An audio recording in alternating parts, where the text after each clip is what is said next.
Okay, welcome everybody. We're glad that you came to Pi, Ohio. We're having Eric Appelt, who's going to be talking about concurrency and coroutines. So if you didn't know all about it before, he'll tell you everything you need to know, right? Okay, thank you, and thank you to Pi, Ohio for giving me the opportunity to talk about concurrency and coroutines. Sorry. Okay, I'd also like to thank my mentors who have been teaching me an intensive course in concurrency for the last 2.5 years, Jacob and Sophia. They're great. They can be very tough instructors, but they're loving and fair, so it's good. Okay, so let me go start with the setup for this tutorial and outline of how this should go, what we're doing, and the expectations, and then we'll do some warm-up exercises. With the one thing you need, basically, coroutines are a new feature, but a core feature of the language. So all you really need is Python itself and a terminal to type in. But it needs to be at least Python 3.5 because any earlier version of Python does not have the coroutines and the syntax that we'll be using. There's 2 third-party libraries that you can just pip install. One is requests. I think it's pretty commonly used. The other is AIO HTTP, so you can just pip install both of those. If you're unable to install both of those, you could still follow along with, I'd say, approximately 60% of what we'll do. There'll be a little bit where you'll need to connect to the web. There's a repository for this tutorial on my GitHub account that's spelled APPELTEL, coroutine tutorial. In the examples directory, all the codes that we'll type out together are there. You don't have to check it out, but you can if you want to save yourself some typing or you just don't want to type a lot. You can, and you can use these. I've printed it out, so I'll be using it as a cheat sheet. So, any questions so far? Very good. If I'm going too fast, if I talk too fast, if I type too fast, please feel free to let me know. And also if I'm failing to speak in the microphone. So we'll do a little warm-up with something I call the animals API, just to frame the example that we'll use to show how you can really use concurrency. And then I have a metaphor for concurrency. That part will be more like just a mini talk. I wanted to make it interactive where everyone would cook something, but I don't think the fire marshal, I don't think that would work well and it'd be expensive too. And so then we'll actually do some running of coroutines by hand. That's not something you normally do with Python. You usually have a scheduler to run for you, but in order to understand the syntax and what Python actually does, I think it's helpful to really just run a couple by hand. And then we'll go through the scheduler that comes with Python, which is called async.io. And then we'll use the AIO HTTP library. Write a client, write a concurrent web server, and then if there's time, do some cool stuff with streaming, web connections, and publish and subscribe. Okay. The other thing is I meant to bring a CNC. I don't know if everyone's familiar with CNC. This is a piece of hardware. You pull the cord, and the arrow goes around and it tells you what the animal says. So example, if it lands on the cow, it will tell you that the cow says moo. So if you're a business and you need to know what the animals say, this is an important piece of hardware. But being a piece of physical hardware, you can run into problems. Like, for example, I left mine in the hotel, so I don't have it here to show you. And then if you own one for your business, you have to, you need to hire an operator to make sure it has batteries to pull the cord for you. And so I've offered an enterprise cloud solution to determine what the animals say. So, and you could compare this to having this on-premise solution, is that with my solution, there's no capital expenditure requirement. We have capacity billing, so you pay as you go. There's a very easy to use RESTful web service API. And let's just do something as an example. So let's get out the terminal and just run Python. Now for this, we do need the requests library. Does everyone have requests? Oh yeah, lots of nodding. So I'm going to import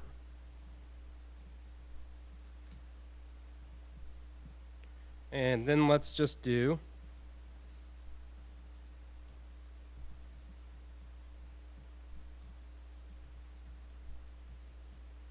type in my name, animals, and then cow. And this should return to us. Oops.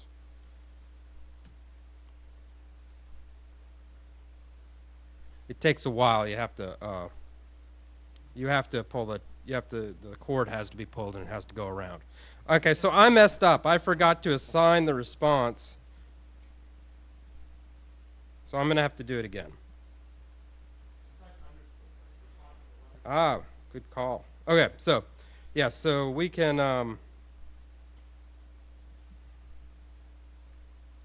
access in the Python REPL, you can access the previous return value with underscore variable. So now we have the response. And what I want is the text of that response, which is moo. So there you go. So you could try this with your own animals.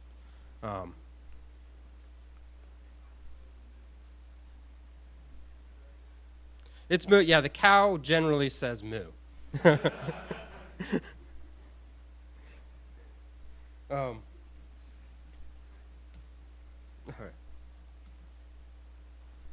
Okay, so let's make an example application. Given a list of animals, we'll connect to the animals API to get the animal sound. For each animal, we'll say the X says Y, where X is the animal and Y is the sound. And what I want to do is structure it so there's a subroutine, a function, that retrieves and prints a given animal. And we'll just call that function over and over for each animal. So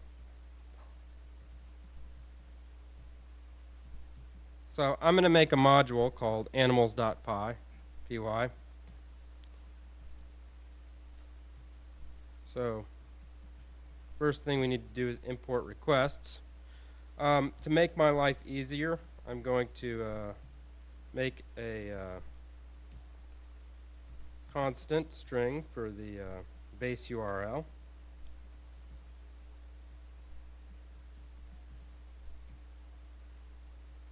Okay, now I'll make a function which will fetch what an animal says and return it.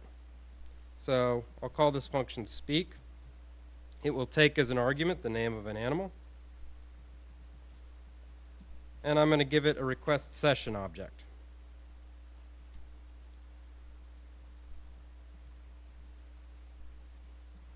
So what I need to do is just get the animal. So I'll do a format string. I'll construct a string from the base URL and the animal. And let's go ahead and throw an exception if you get a bad if we get a bad status. So if the animal doesn't exist in my database or my virtual speak and say, then this will raise an exception.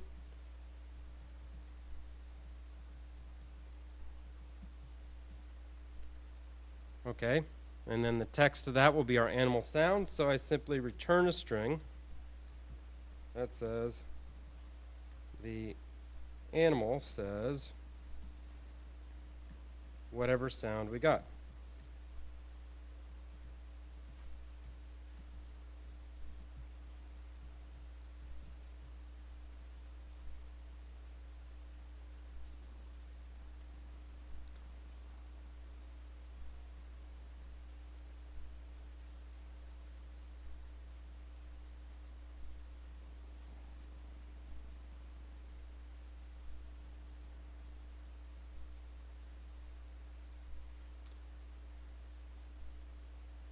Okay.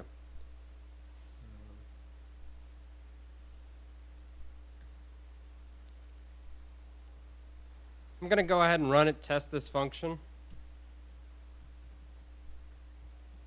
The way I'll do it is with the python-i. That will load up the module. It will actually run the module and then dump me into an interactive loop.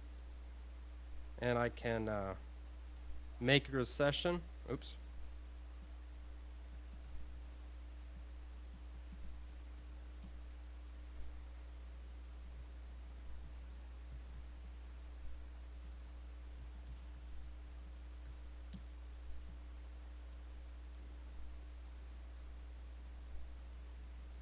Okay, that works. Let me go back to the code so if you're still writing it. Okay, now I want a main routine that calls this. And this main routine will have a list of animals. I'm going to do a cow, a pig, and a chicken.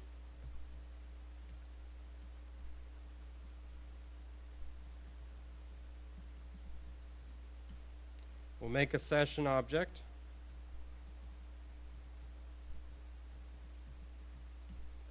And then I'll loop over my list of animals. For each one, I will call the speak function and pass it the name of my animal and my session object. And then I'll just print it.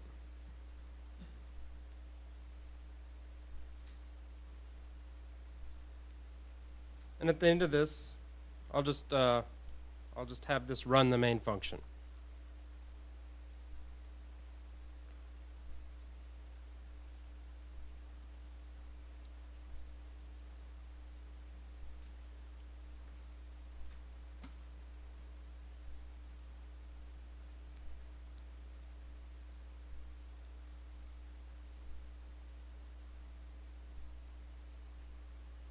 And while everyone's typing, the point, this is, actually, I better not say anything. Okay.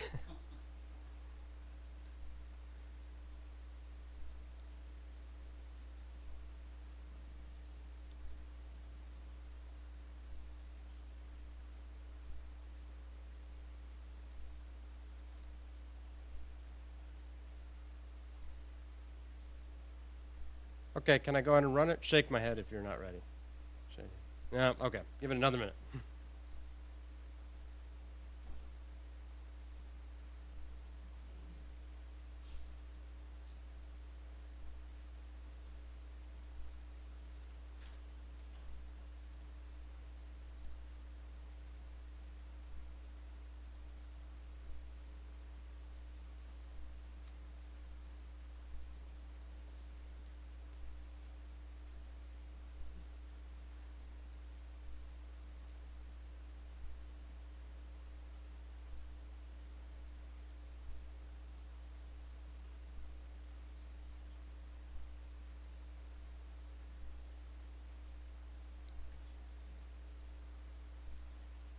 Okay, I'm going to go ahead and try it. If you still want to bring it up, it's in the repository under examples, and you can look at it while we're doing this.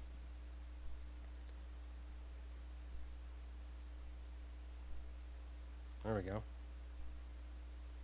The cow says moo. The pig says oink. And the chicken says cluck. Yes. Why is there such a lag? That's actually, okay, so the real reason, the pretend reason is it takes a while for the speak and say. The real reason is this is a web service that just takes some time. And you can imagine if you're making a call to some database, you may make that network call and then the database just takes 2 or 3 seconds to process the query and get back to you. And this is basically a simulation of that in just sort of a silly way, right? I'm pretending on my web server there's just a sleep. But you can imagine a web service where it takes a couple seconds to get back. And the important thing is us on the client side, we're not doing anything but waiting, right? We're wasting time. The server's actually doing some work. And that's kind of the key point here.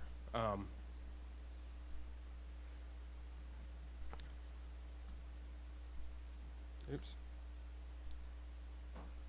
Okay, did that work for everyone? I'll put this up here for a second. Any other questions?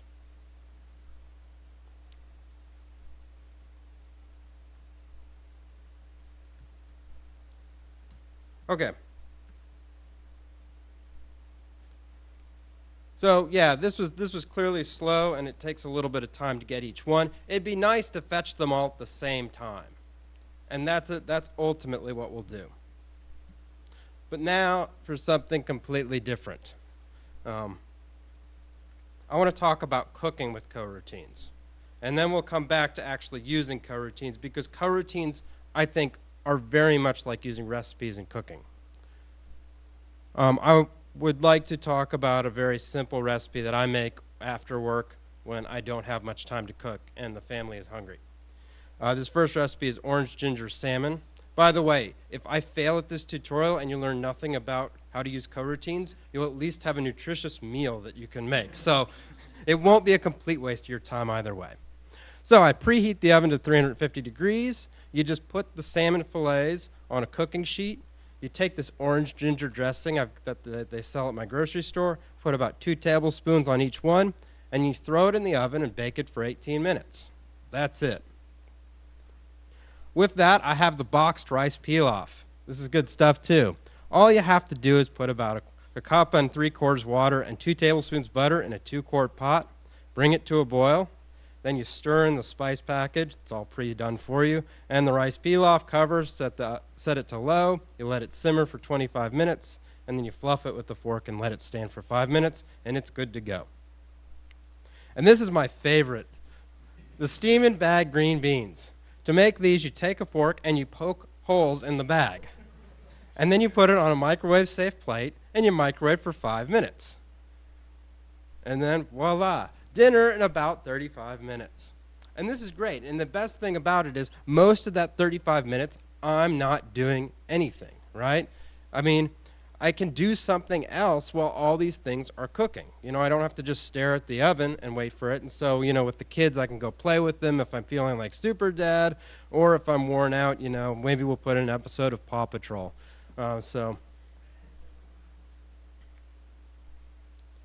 But this is Python, so let's talk about automation and what would happen if we tried to automate dinner. I want to reimagine these recipes as if they were Python functions. So here's our orange ginger salmon. We need a sleep function from time, and from the kitchen module, we'll just import all the stuff, the food and tools we need. The oven, the baking sheet, the salmon, and the orange dressing. We have our cooked salmon routine. It preheats the oven. You see it sleeps for 18 minutes. And then at the end, it returns everything that was in the oven. Here's a recipe for rice pilaf. Again, Python is batteries included. Everything's in the standard library. And again, there's lots of, if you notice, there's just lots of waiting around. Sleep for 22 minutes. Sleep for 5 minutes. And here's a recipe for my favorite, the green beans. You just call poke on the green beans, insert them in the microwave, call this cook function, and then return the result of extracting all of it. Okay, then we could put it all together in one function called make salmon dinner. Meat equals cooked fish. Starch equals cooked rice, veggie equals cooked beans, and we return a tuple of meat, starch, and veggies, which you can then eat. Okay. And what's great about functions and ordering and encapsulation, the details of cooking a fish are encapsulated in that function, right? When you call a function, all that really matters, aside from some side effects, is what you pass to it and what is returned. It doesn't matter who called it. We can make new dinners by switching out different recipes. This is all very nice. And one thing about programming and function, I think this is so this has become so ingrained, the use of functions to organize code, that it's easy to forget just how much simplicity that buys you. And that I can imagine going through the code with a stack of note cards. And when I start reading a function, I write down that function, what I pass to it, and start writing down the note card what the function's doing. And I put that on the table. And when that function calls another function, I just pick up another note card. I write down what parameters it has, and I start working through that function. And when it returns, I would just take that note card away and go to the one below it. And so you can imagine making a stack of note cards with these function calls. And you can understand the order of the code and the order of execution very well. And so when you start talking about dealing with multiple things at the same time, that's what you want to preserve. That ability to understand the order of your code as best as possible. Now, that said, let me look at the time analysis. If I have my kitchen robot doing this, this is not good. It's going to cook the fish, right? And it's just going to wait and do nothing else while the fish is cooking. It will literally just stare at the oven for 20 minutes and then return, and then I have my fish, right? And then it calls cook rice and returns back, and I get my starch. And so the overall is just too long. It takes almost an hour where I, a human being, can do it in 30 minutes. And that's the difference between what a function and what we'll get to, a coroutine. A function, you call it, it does everything, and then it returns control. But when you're cooking with recipes, recipes look like functions, but when you get to a point where you don't have to do anything, like you're just staring at the oven, you'll pop out of thinking about that recipe, being an intelligent human being, and then go to a different one. So recipes, unlike functions, you can return control to something else and then come back to it later and finish. That's what coroutines buy you. You can write down code that looks like functions, but the order in which things are done is not sequential, and you can take advantage of times when you're just waiting on stuff to happen. And then finally, one thing that I should bring up is the difference between parallelism and concurrency. And if you wanted parallelism, I'm not selling it here. We're not getting parallelism is doing multiple things at the same time. It's where if you have two CPU cores, you do it both. And in the cooking metaphor, you would need parallelism if you had a lot of work to do. Like if I wanted to chop dozens and dozens of onions, I need help. I need another CPU core, i.e., family member or friend, to come chop onions with me, and we can get it done twice as fast. Concurrency is just dealing with multiple things going on at the same time. I can call my brother to help me chop dozens of onions, and we can get it done twice as fast. Cooking the salmon dinner, I don't need to call him. All I need to be able to do is switch between tasks intelligently, so while one is in a waiting state, I can work on something else. So that's what we're doing, and that's why this works well with I/O, where there's a ton of waiting. CPUs are extremely fast. Billions of floating point operations per second. That is billions of mathematical calculations can be performed every second. A CPU can get a lot done. But there are fundamental constraints on how fast we can do networking. If I want to send a message to France, I'm limited by the speed of light. I cannot send a message to France faster than, I think it's about 40 milliseconds. So round trip, if I want to do some I/O across the Atlantic, that's 80 milliseconds. That's almost a tenth of a second right there. And in reality, it's more like a latency of maybe 150 or 200 milliseconds. Okay, any questions about concurrency in general, or about what we want, or about what we hope to achieve with a coroutine? That is, a coroutine is like a function, it's like a subroutine, except instead of just calling it, it runs and then it returns. You call it, it will return control when it's waiting, and you can go back to it later. Okay.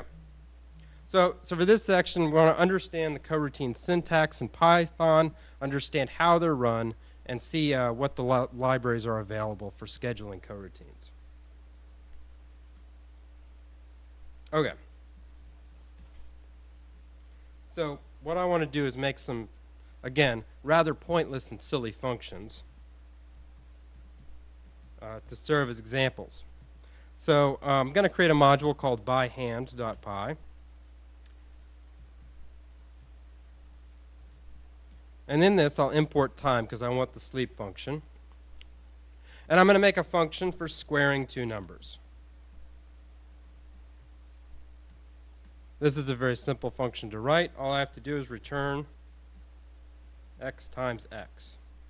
But I want to do I want this function to be verbose and slow. So when it begins,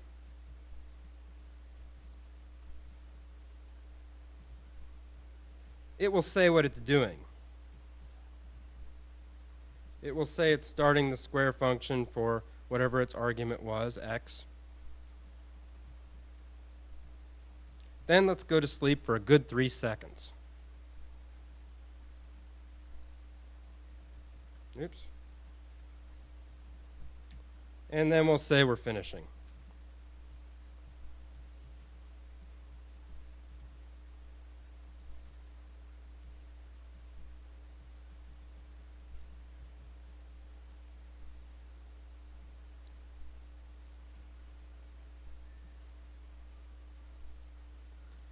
And let's do one more. One where we cube a number, that is multiply it by itself 3 times.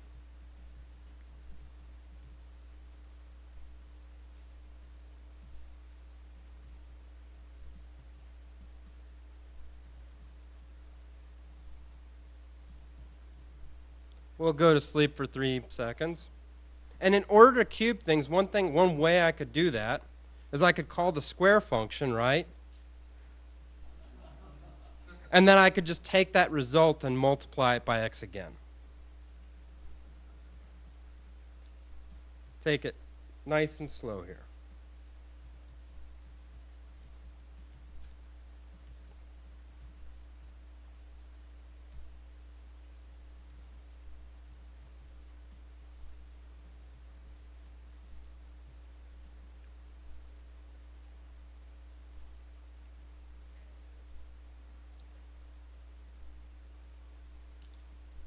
I'm glad no one's left yet, because I know this has been because I promise you we're about to get into the cool new syntax and turn these into coroutines.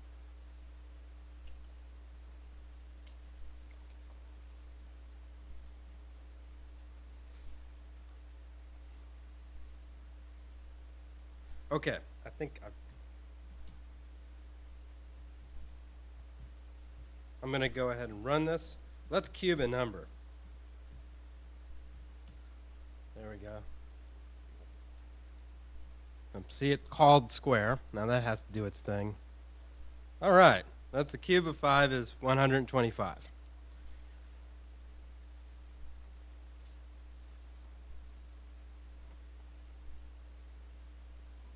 Now that's a function. It takes its argument. You call it, it runs, and then it returns its value. You can't stop it and come back to it later. So what I want to do is take this square function and turn it into a coroutine function. So here's the part, if you don't have Python 3.5, you'll get an error. A coroutine function is defined by async def, a regular function just by def. So now square is a coroutine function.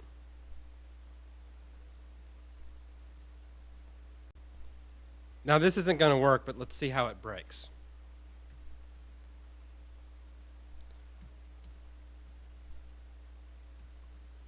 So what do I do with the coroutine function? I could try calling it. And I do not get 16. I get back coroutine object square at some memory address. And this is the key difference. When you call a function in Python, it instantiates it creates an instance of that function with the parameters you gave it. It runs the function, and it returns to you the result. When you call a coroutine function, it creates an instance of that coroutine with your parameters, and then it just hands it back to you. It does not run it. It just makes the coroutine and gives it to you. So let's assign that to something so we can work with it. Okay, so now coro is our coroutine object that we got when we called square with the argument 4. So the question is, how do you run a coroutine? And this is the part where in actual practice you won't have to do this, but we're running these things by hand. If you want to run a coroutine by hand, you call it send method. This is used to communicate with the scheduler. We're going to send it none.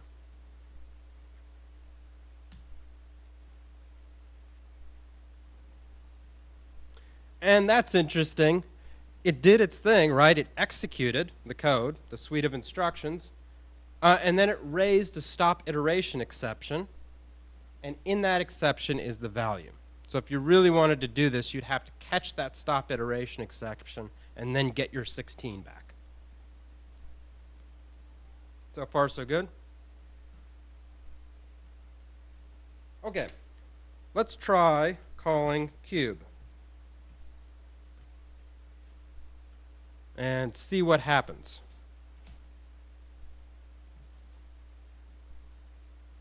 Okay, yeah. Anyone care to explain what happened here? I'll say it. Okay. It says type error, unsupported multiplication operand for types coroutine and int. Let's take a look at the code and see what's wrong with this. Here, we said y equals square x. Well, what happens when you call a coroutine function? You get back a coroutine object. So y is the coroutine object. It is not the number because we never ran the coroutine. So that didn't work. And in general, you don't run a coroutine from a function. You can delegate or, in effect, call and run a coroutine from another coroutine. So what we need to do is change cube into a coroutine.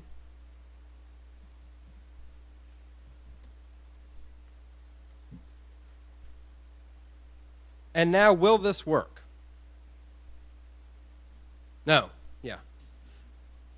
And the reason it's not work is we're making a coroutine object here when we say y equals square x. We need for this thing to make the coroutine object and in effect run those instructions and then get the result back. And the way that a coroutine runs another coroutine, delegates to it, lets it run and takes its return value is with the await. The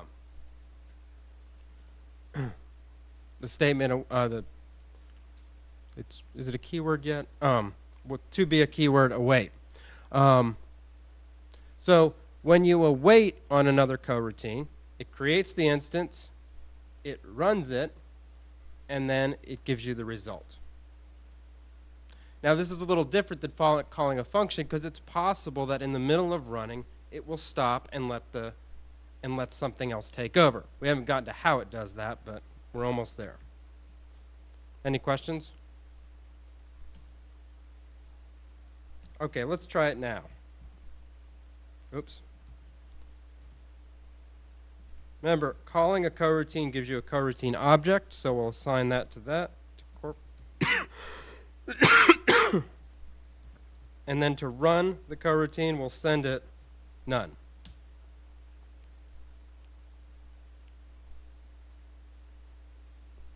And you see it ran square. So coroutines run other coroutines by awaiting on them and get the result. And then ultimately, the result was handed back to us in this stop iteration exception, which was raised when it was done.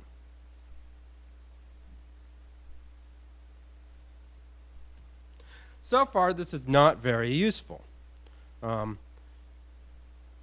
We haven't gone over how the coroutine could do what it really is supposed to do, which is in the middle of what it's doing, send back control. So when it's sleeping, what we want it to do is just return to us, let us do something else, and then call it back in 3 seconds, rather than just blocking everything for 3 seconds. That's what it's doing now. It's blocking everything for 3 seconds. We want it to still wait 3 seconds, but we want to be able to do something else while it's waiting. And so I'm not going to explain this. You need a special type of coroutine that actually interacts with the scheduler, with the schedule that runs these coroutines. So I'm going to get rid of this import time, and we're going to make a new sleep, a special sleep coroutine.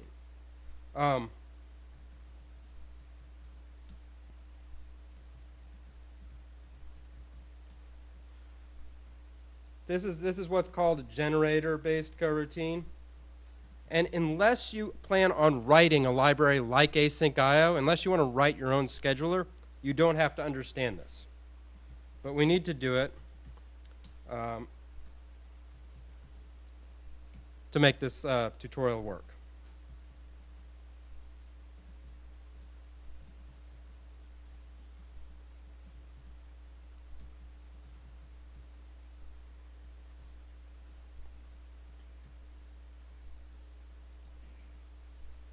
Okay. What this special coroutine will do when it's called is it will yield control back to whatever's running the coroutines. And it will tell it to start me back up in however many seconds. So I'm going to change these time dot sleeps to a wait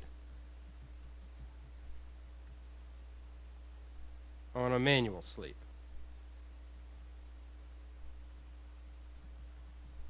And I'm calling it manual sleep because we are a manual scheduler. We're scheduling coroutines by ourselves.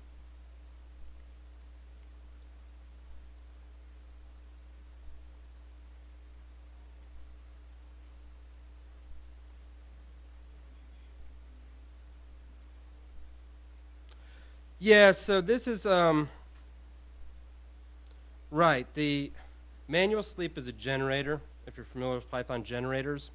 That decorator changes some flags in the code object to allow it to work with coroutines, with native coroutines. And this is something you need to know if you're building a scheduler. We're going to use a scheduler from the standard library that provides all that for us. So when you're typically in an application writing coroutines, you would never need to do that. All right, so far so good. Should we try it?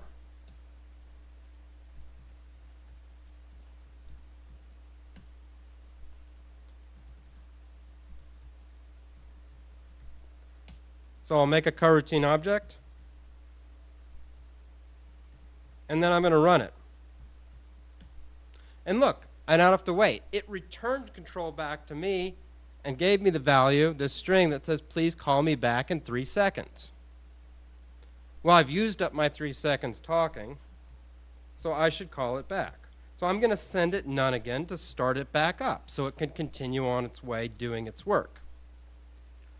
It awaited on the square coroutine, which awaited on the sleep, which returned control to me so I can keep talking. Again, I've used up the 3 seconds talking, so let's let it continue. And now it finishes. So far, so good. So here's the real magic. Here's what I can do. I can do coroutine 1 equals cube 2, and I could do coroutine 2 equals cube 10. I can start running coroutine 1. Okay, well now it's waiting, so what can I do? I can get coroutine 2 running because I'm able to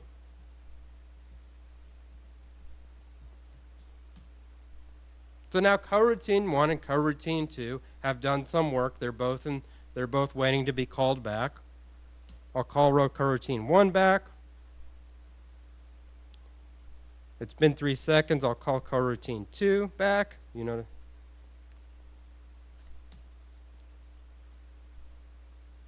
And you could see I had both these coroutines doing stuff concurrently. And what happens is when the coroutine gets in a state where it's waiting for something to happen, in this case just waiting for 3 seconds to elapse, it lets me do something else. I'm the scheduler, and I can run all these coroutines. So far, so good? Okay, so you never actually have to call send when you're writing applications. You use a scheduler library, which does all of that for you. Let me go back to the slides. Oops. Oh, the slides are out of order, I apologize. There are a number of scheduler libraries available in Python which run coroutines for you and provide a lot of operations.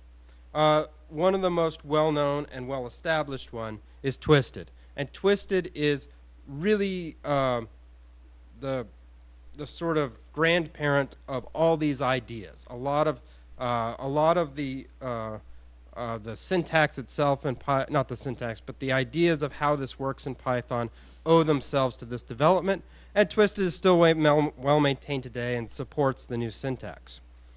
One we'll look at is async IO, because this is the standard library. There's a commitment from the Python community to support this. As of Python 3.6, it is a It is no longer provisional. It's a full member of the Python standard library. You install Python, you get async IO for free. It does predate the modern coroutines, and it has some additional abstraction layers for doing things like callbacks. And then there's some other new libraries that I'd like to mention. Curio is the newer library with the simple design just based on the new features of Python 3.5 and focusing on coroutines alone. And similarly, there's one called Trio. And my apologies to everyone else who's writing cool schedulers and I haven't mentioned you or has written them in the past. Okay, so with that, let's change this to something that uses async IO. So I'm going to delete out this manual thing.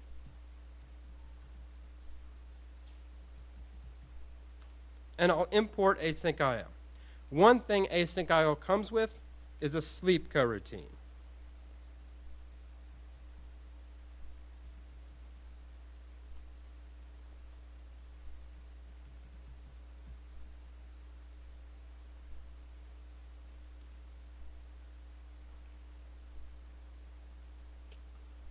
And notice now the code that I've written is sort of bound up too. It's async. Now what I've written has become async IO specific code. I think one thing that people's a misconception that's been happening is that async and await have to use async IO. They're features of the language itself, and you can use all these variety of schedulers. But once you start using the coroutine specific to async IO in your code, then aside from some compatibility efforts, your code is now specific to that scheduler. Okay, so how do I use async IO? Well, the scheduler for async IO is called the event loop. So I make a call to async IO, get event loop to get a reference to that loop. And now, if I want to run and now I can take a coroutine.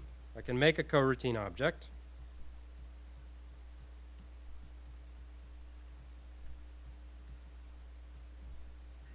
And I run until complete. What it does is it's a function. I give it a coroutine object, and it will run the scheduler until that coroutine object has completed running and give me the return value.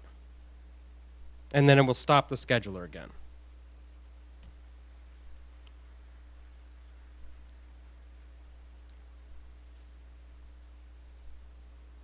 And there we go.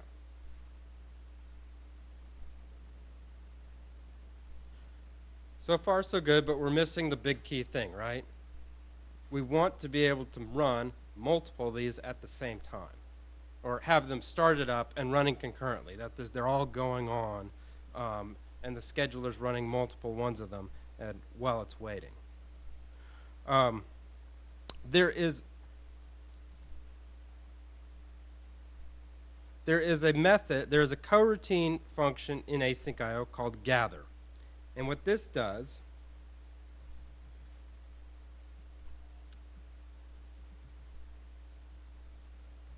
is it takes coroutine objects as arguments, and it returns you a coroutine that when you run it, it will run all of the ones you gave it concurrently.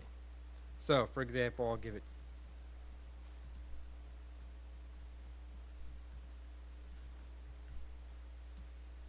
okay. So now group is a coroutine that will cause all three of these to be run by the scheduler concurrently.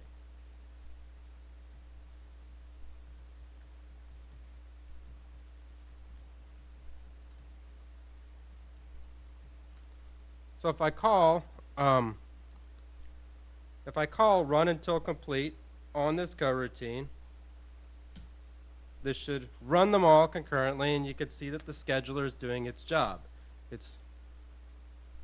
And now it returns to me a list of the cubes of these three numbers.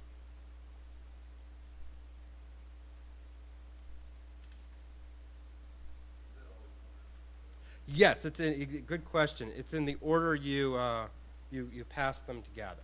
Yeah.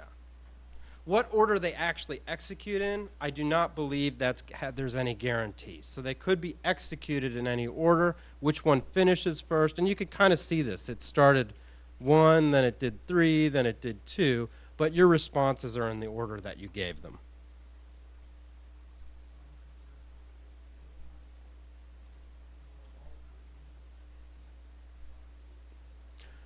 It's in the order you pass them.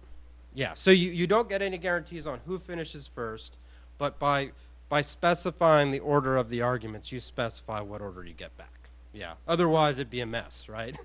How could you use this?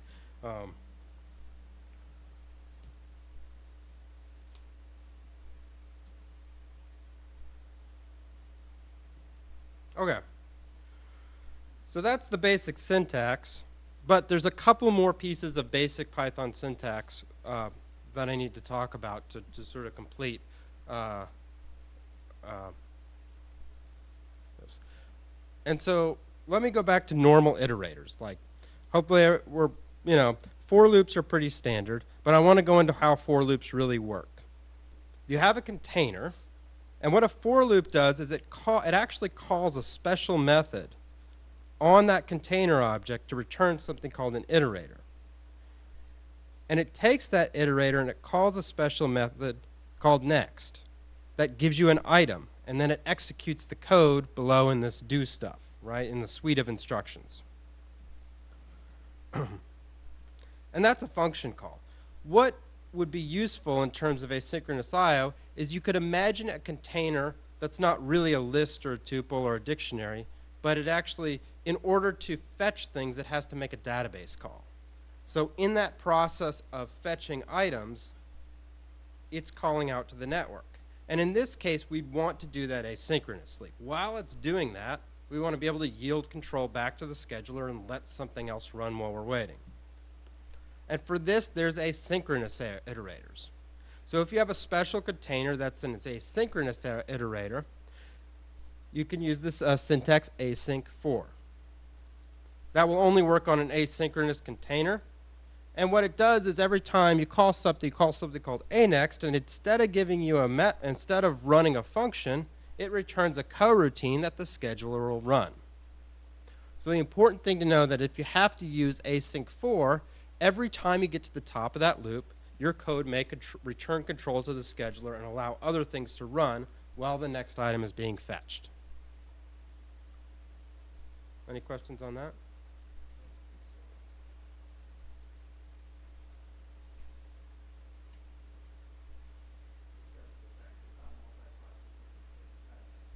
Right. Well, yeah, one thing though, this is a sequential in that if I'm a coroutine doing an async for, it's happening one after the other. So I'm not yeah. Okay.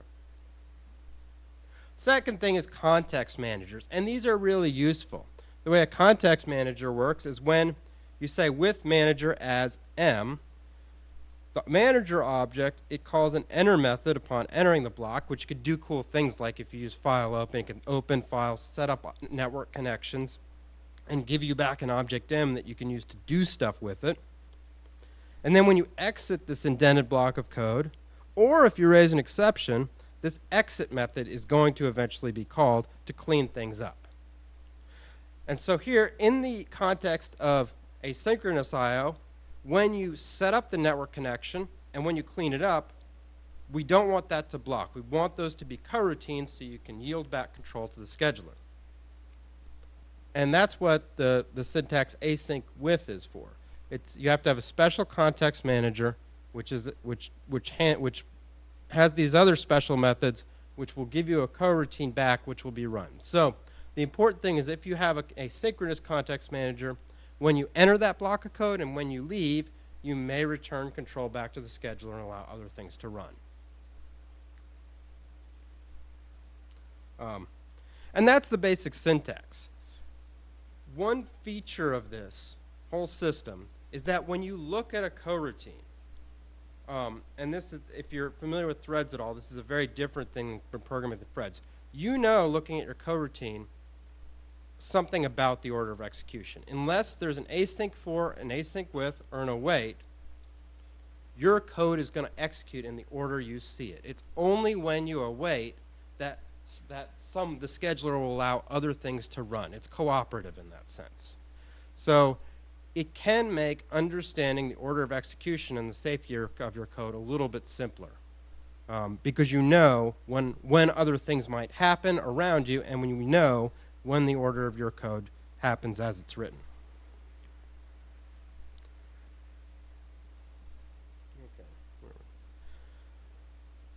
So there's a couple more things to really be able to use async IO that you need to know. I think we've seen some of them. One is the gather command.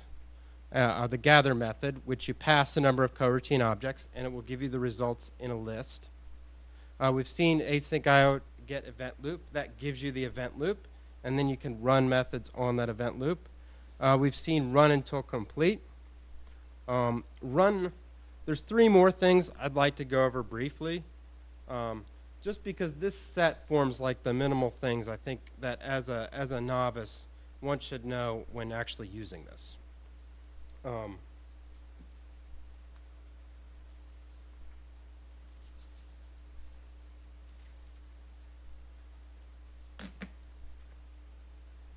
But I'd like to, let me first go back to gather. One thing about gather that you might ask is what happens if something throws an exception? So let's make that happen. What I'm going to do is change the square coroutine to just fail if you give it 7.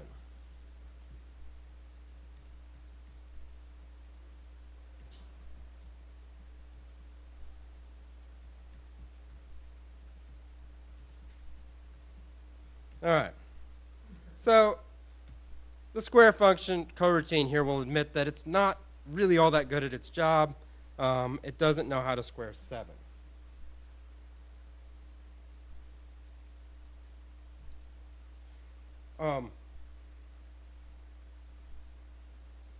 Oops.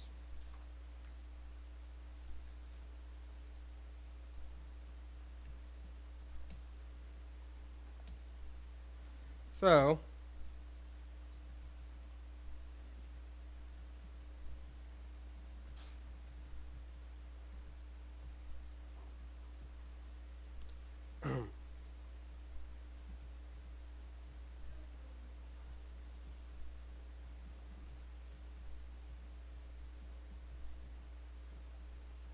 So if I want to run a lot of these,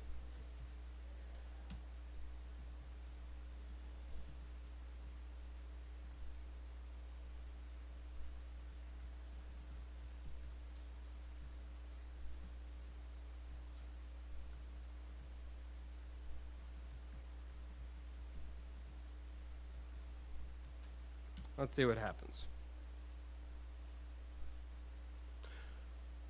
What happened is we didn't get anything back except for an exception. That uncaught exception was the only thing returned. You could change that behavior if you want to when you're running gather. So let's make another group of coroutines. You can call gather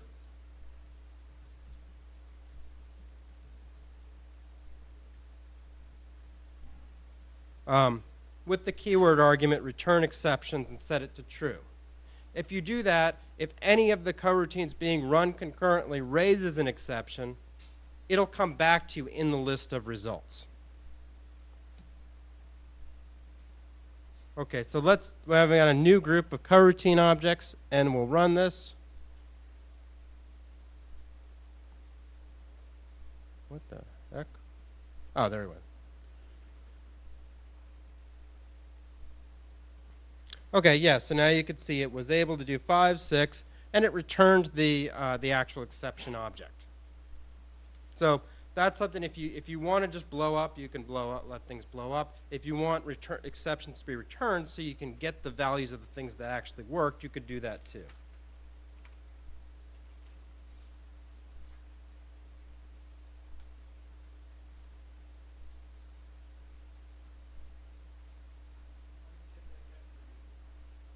Oh, there's a, if you see, here we go. When I called gather, I gave it a keyword argument, return exceptions equals true.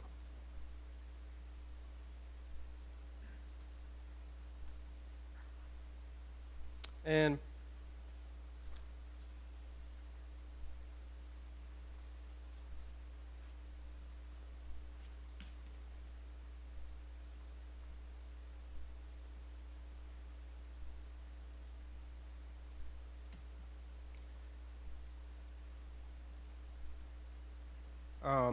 did I?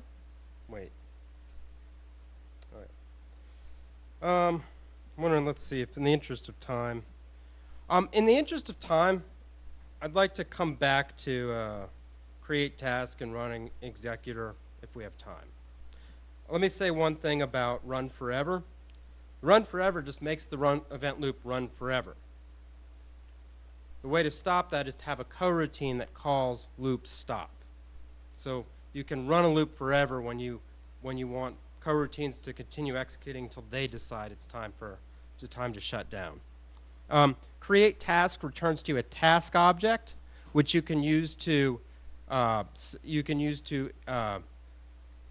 potentially you can wait on when that task is done. That task being a scheduled coroutine that's running. You can check its result. You can cancel it. Run an executor is something for legacy code. If you have a piece of blocking I/O, a blocking I/O function, you can run it in executor, and what it will do is launch a thread to run it separately, so the scheduler can still run asynchronous I/O without that interfering.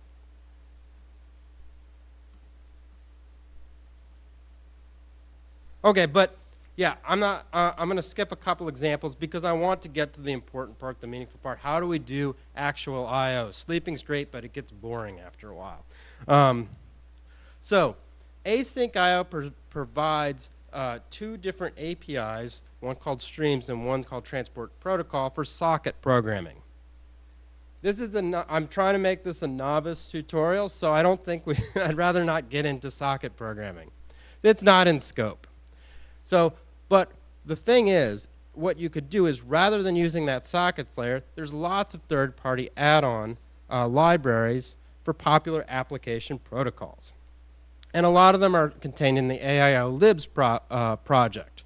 For example, there's AIO HTTP for doing HTTP requests. It has a syntax that's very similar to the popular requests library. It also has a web server with a framework that's kind of Flask-like.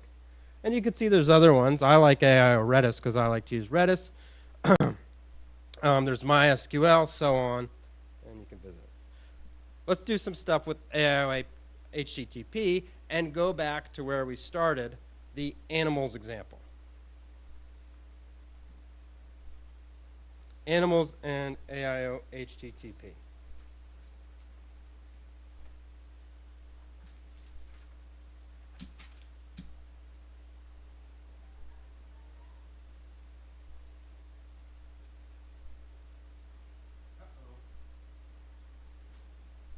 I lost my notes, so we really have to live code this. Let's go back to the animals thing we wrote. And so for this, you will need AIO HTTP installed. And what I want to do is rewrite this so that it uses coroutines and uses AIO HTTP to make all these requests concurrently, so we don't have to wait another 5 seconds for every animal sound. We can get them all, in the same in a group.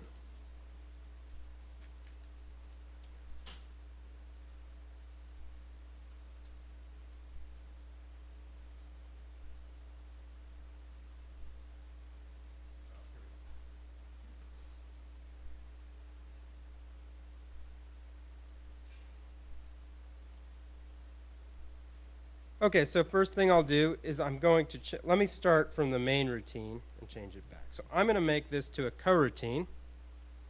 We'll have a list of animals. Now instead of making a session object, I'm going to use an asynchronous context manager. And before I do that, let's make a list of, let's create an empty list to put our coroutines in. And then I'm going to do async with AIO.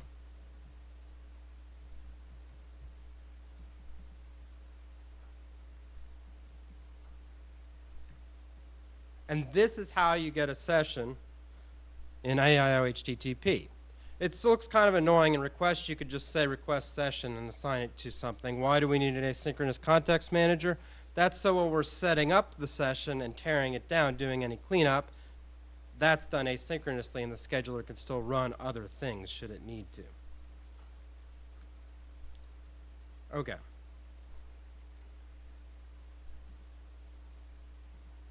So I need to indent this a little more and change what I'm doing. So for each animal in the animals, I will get a coroutine. I will call this speak coroutine function, which will have to go back and with the animal in the session. We'll go back and turn speak into a coroutine.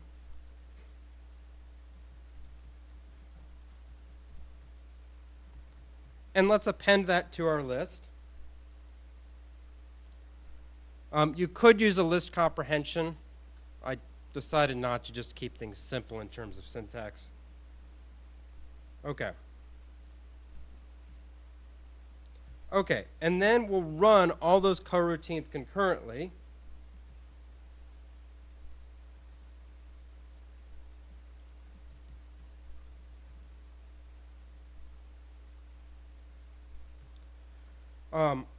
And then to pass a list, you don't pass a list together, you pass several arguments, so we'll use the splat.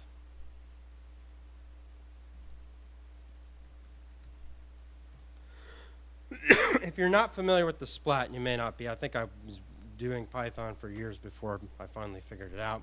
What it does is if you put an asterisk in front of a function parameter, it takes that list or any sort of iterable and explodes it out into one argument for each item in the list. Okay.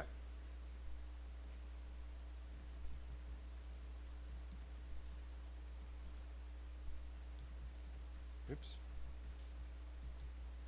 And then we'll just iterate through those responses and print each line.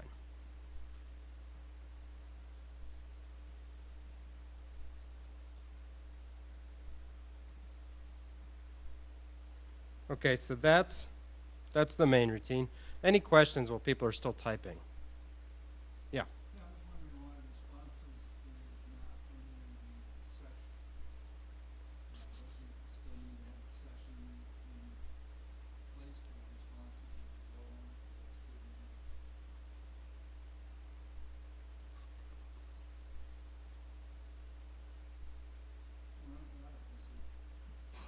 the Yeah, why does? Ah, you're right. Okay, yeah, okay. Yeah. I had indented this wrong. You're right. Okay, so I was wondering, like, how did this ever work? No, you're absolutely right. This would not have run because the session goes away once you get out of that with. Yeah, and all these coroutines would be having a session that expired. Good question. Any other questions? Sorry about that. Okay, let's go and fix up speak so that it's a coroutine. So we'll change it to async def. And here it's a little different too than how you get, when you do a request with AIO HTTP, the preferred way to make that request is as an asynchronous context manager.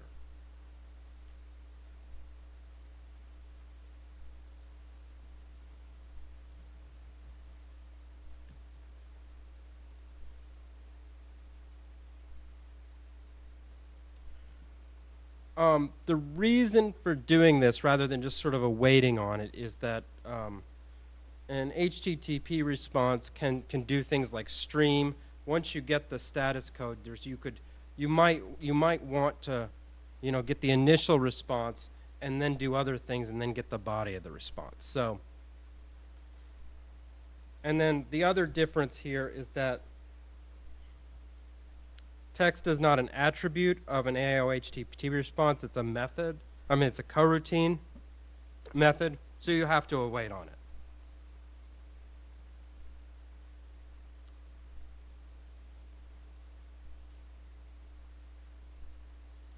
Yeah.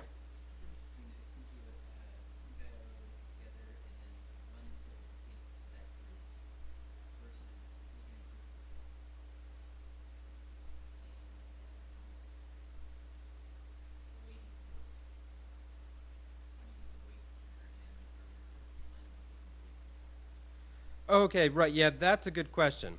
Async IO gather returns a coroutine object. I used run until complete because that's the coroutine I wanted the loop to run until it was done. If I'm calling a gather from within a coroutine, you await on it.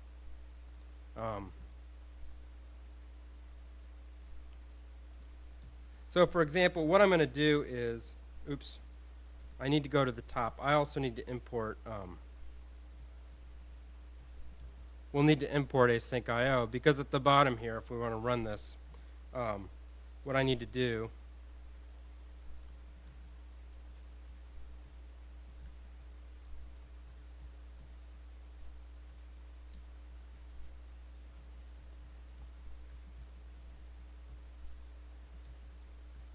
So yeah, when I do run until complete, that main coroutine object will be scheduled, and when it's done, the loop will terminate. I have to have some coroutine for the loop to run on. I have to schedule something. But once main is scheduled, when the main coroutine object awaits, that automatically, those are automatically scheduled as objects that are delegated to. Sorry, I'm not coming up with a better answer to the question. Okay. Oh, good question. Yeah, I think I did. I got rid of the main because now we can't just, if we just called main, we'd be sitting here with the coroutine object. We need to get this, we need to get the event loop and pass main to run until complete to have it actually run the coroutine.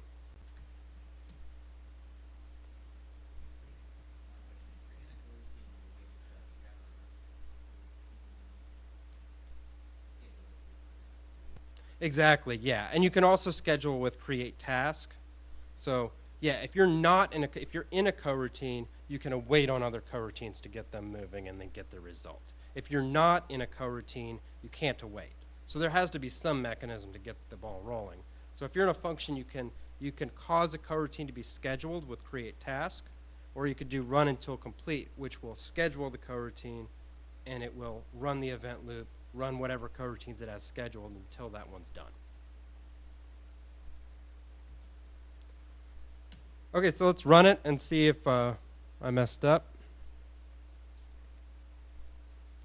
There we go. Get all the responses at once. We caused the web service to check out the cow, the pig, and the chicken concurrently.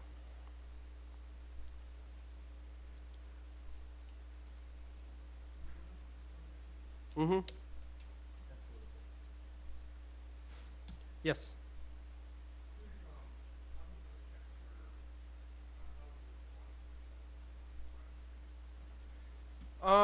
Okay, so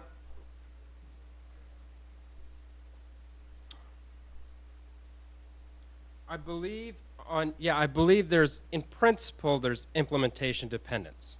For any TCP/IP network I/O, it's going to use, it doesn't need to use threads. It can use a select call on sockets. So under the hood, I'm 99.9% certain it's single threaded and it's using a select. Now on Linux or I think any POSIX system, if you want to do asynchronous file I/O, under the hood it has to fire up a thread. There's no way around it. But for network I/O, yeah, the basic network I/O with sockets, it's doing select calls underneath with a single thread.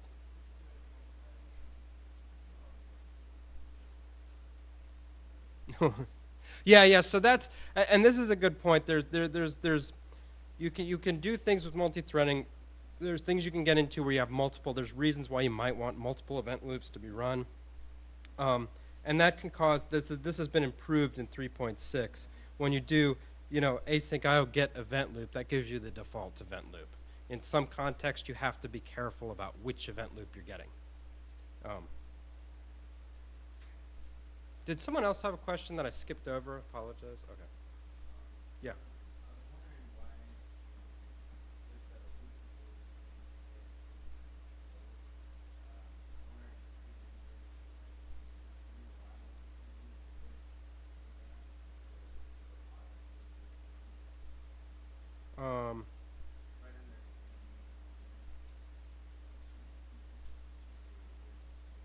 Okay, so this is why can you not call close? You can, yeah, calling close. I have it. I didn't put it here, but I put it in the typed examples. Calling close you should do when after the scheduler has stopped running, and once you call close, it's done. You can never start it back. You can never start that event loop back up. It will fully clean up. So that's a cleanup method. So it doesn't make sense to call close within a coroutine. Right.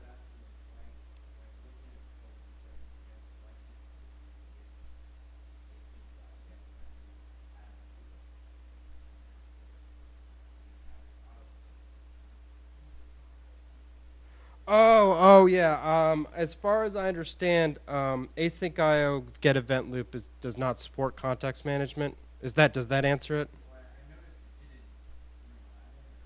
Oh, why? Yeah, why can you not use get event loop as a context manager? I don't know. That's a good question. I'll have to think about like if that would, yeah, in that context, maybe a context manager makes sense. I don't know.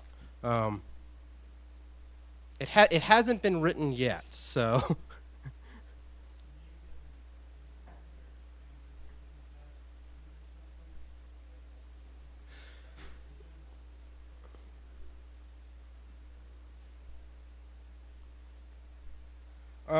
Yes, and let's look at the docs. Oh, sorry, yeah. Is there a way to get multiple event loops? Is there a way to get different event loops? If you wanted to have multiple loops running, is there a way to get a second and have different named loops? I believe there is an argument to that, and I have to.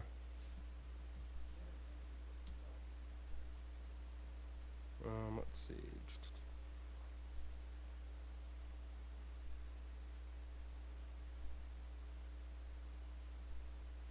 Now, I think if you're in like a different thread and you call get event loop, okay, so where is that?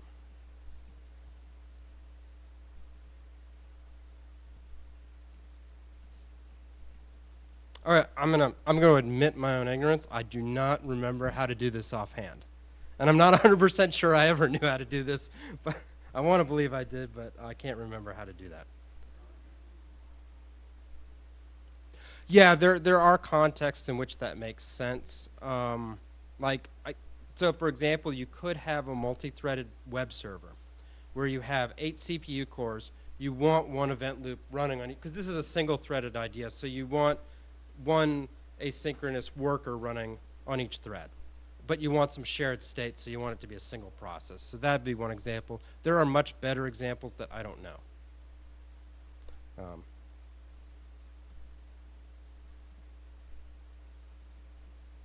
Okay, so, oops, yeah. A couple of words of caution. When you make lots of concurrent requests, make sure the server that when you make you now have the power to make 500 requests at once and not wait for the results to come back. So you could do things like pushing all the buttons on the elevator. And so make sure whatever web service you're connecting to and giving 100 requests at the same time expects to handle that sort of load, or that's an approved way of using it. There's also some interesting things you can get into, what's called the need for back pressure. Making asynchronous calls like this, you're telling something else to start doing something and not waiting for it to get done. So you could give it more work than it can handle very easily, and it may need a way to tell you, I can't handle any more work, or it will fall over. So the next piece of this was to take the server side. I was reluctant to do this as I run this successful enterprise service but as this is in the spirit of open source, I figure I should open source a rudimentary version of the cloud speak and say. So just as an example, here's how you can use AI OHTTP for your server. So we'll make this actual animals API service.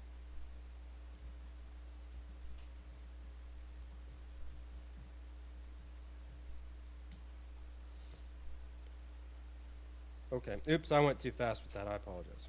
So I'm going to make a module called Web Service Animals, and this is going to be a web server which can handle incoming requests concurrently.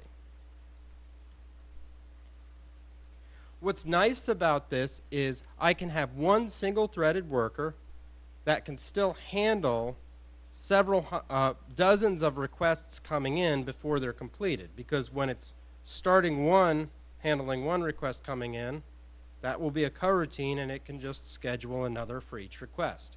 The worker doesn't have to wait for one request to finish and return before it can start work on the next one.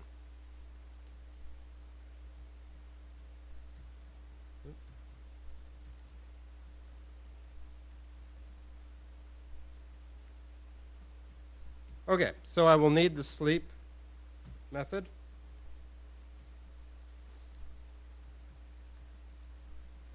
And I'm going to import the web method from AIOHTTP, which I can use to make a server.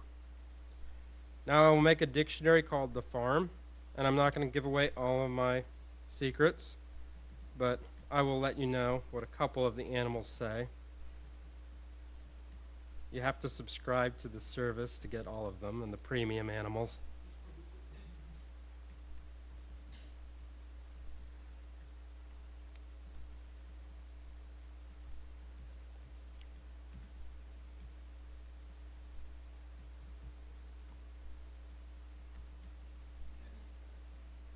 No, but you can add them to your farm dictionary on your local web server.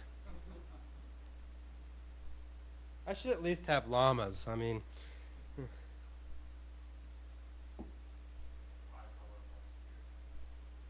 yeah, I think you could get the llamas and the alpacas are on the $5 a month tier. If you want like the Komodo dragons and you know, certain salamanders, you got to go up to the 25 tier.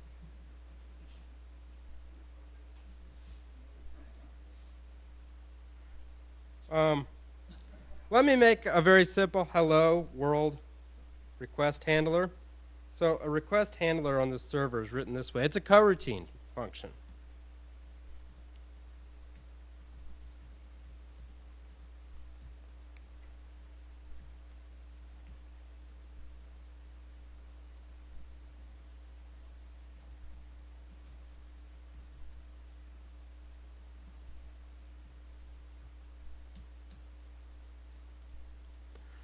So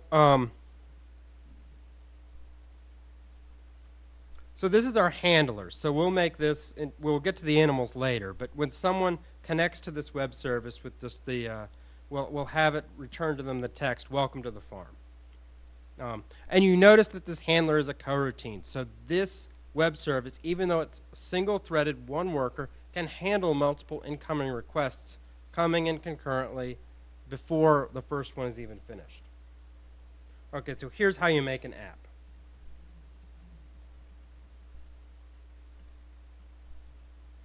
We make an application object. We will add a get method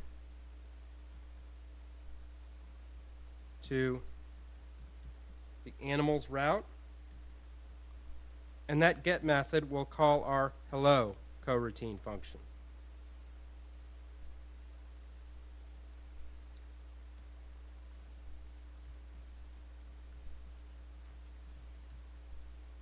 And then you call web run app on your app on your web application, and that will run a server.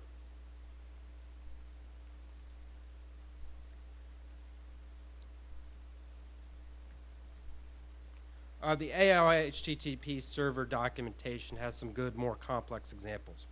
So far, so good. Can I do it? All right. So if I call this, it will run on port 8080. So I'm going to go to another terminal.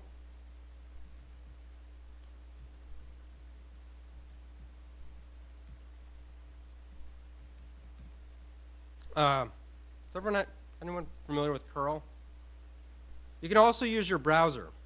You could type this into your browser, or use curl, or use Python requests, and there it goes. Welcome to the farm.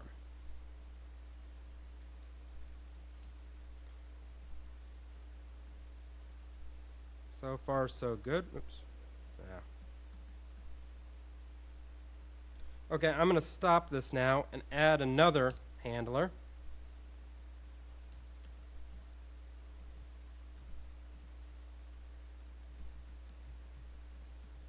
Which will actually give you what the animal says. So to get the name from the URL, we'll call animal. The request object that's passed to the coroutine function has a match info, which will get the name.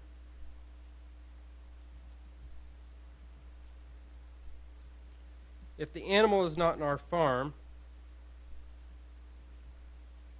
let's return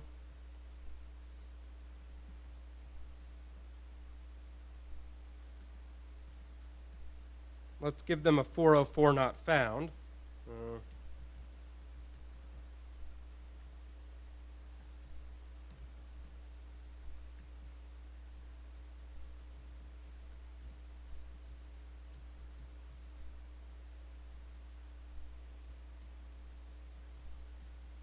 You can set the status.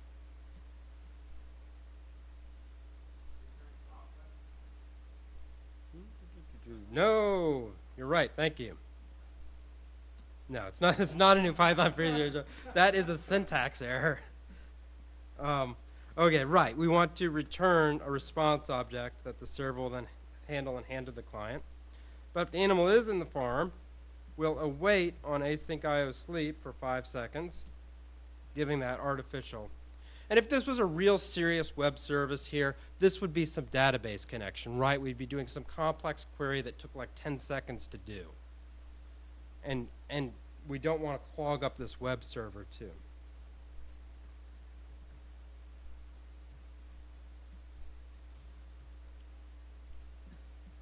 Okay, and we can return a response, which is just the text of we will fetch the animal from the farm dictionary.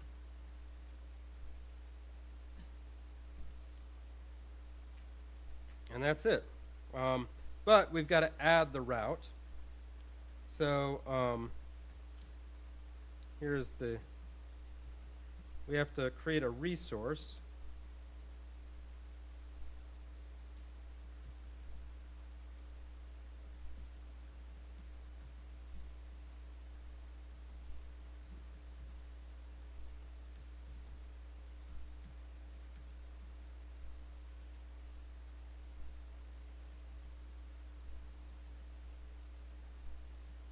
And then we'll add a get method. Oops, no, sorry, add route.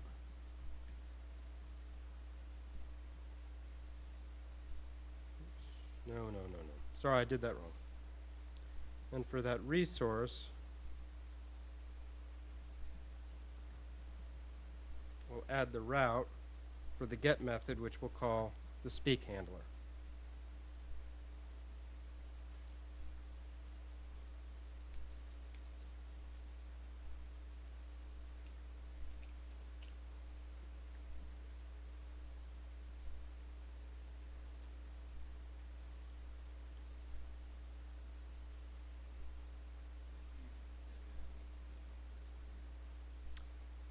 That's a, oh, if you forget the await,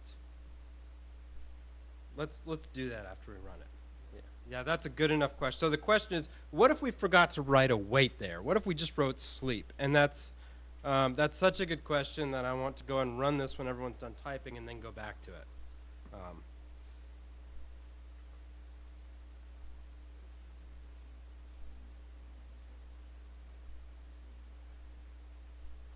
I think we need to use the resource in order to have that name that we can pass into the handler. Right, exactly. It's the parameterized URL. I don't think you can do a parameterized URL with add get. There may be a way to do it, but it wasn't in the documentation, or I didn't see it in the documentation. Okay. So with that added, let's go ahead and run it.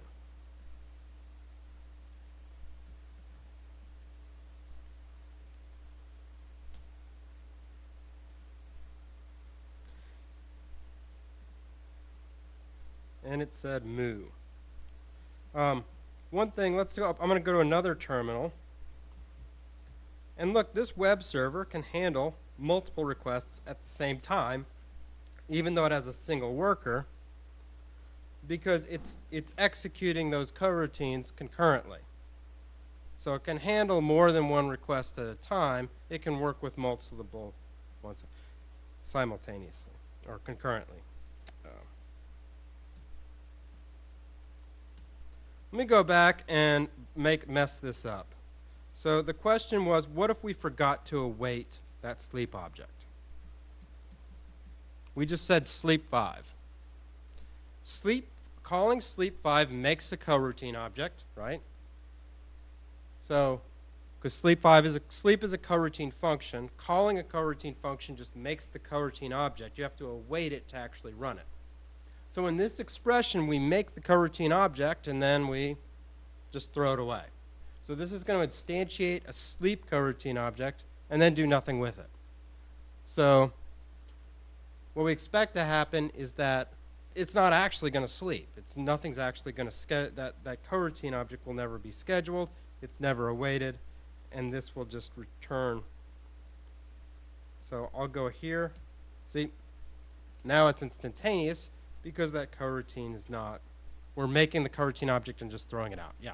Follow-up question is, what if you just use the original Python script? Another good question. Let me quit out of this. Okay. Okay. So this is a pitfall. If you forget to await, if you forget to write await and you just call a coroutine, you won't actually delegate to it and run it. Okay, so what if we just use time sleep?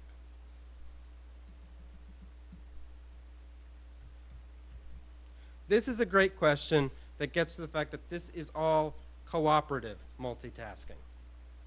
If your coroutine does something for a long time and does not return control to the scheduler, nothing can run. So this would be a big mistake. When you call time sleep, you're telling the kernel to put your whole thread to sleep. So that all this stuff is just one thread. If you call time sleep, the scheduler can't, it never wakes up. So let's run it using time sleep. So watch this. If I get cow and I get chicken, I get moo, you notice this has taken longer than 5 seconds.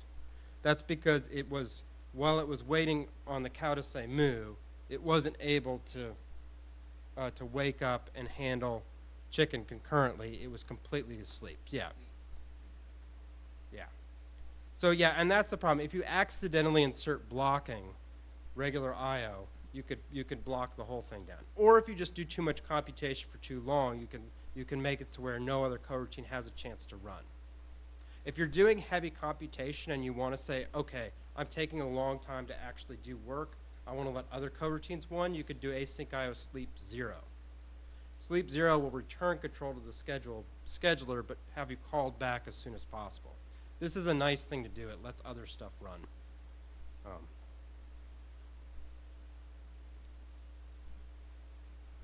me put back up the code just in case anyone else was typing.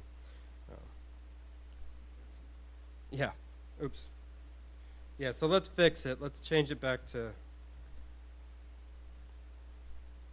Oops.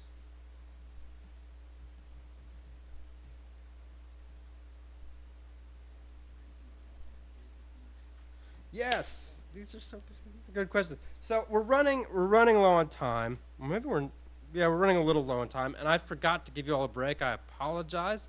I've never done a format. I've never given any sort of presentation or talk over 70 minutes. I used to do 70-minute labs when I taught high school physics, but 110 minutes is sort of new to me. So,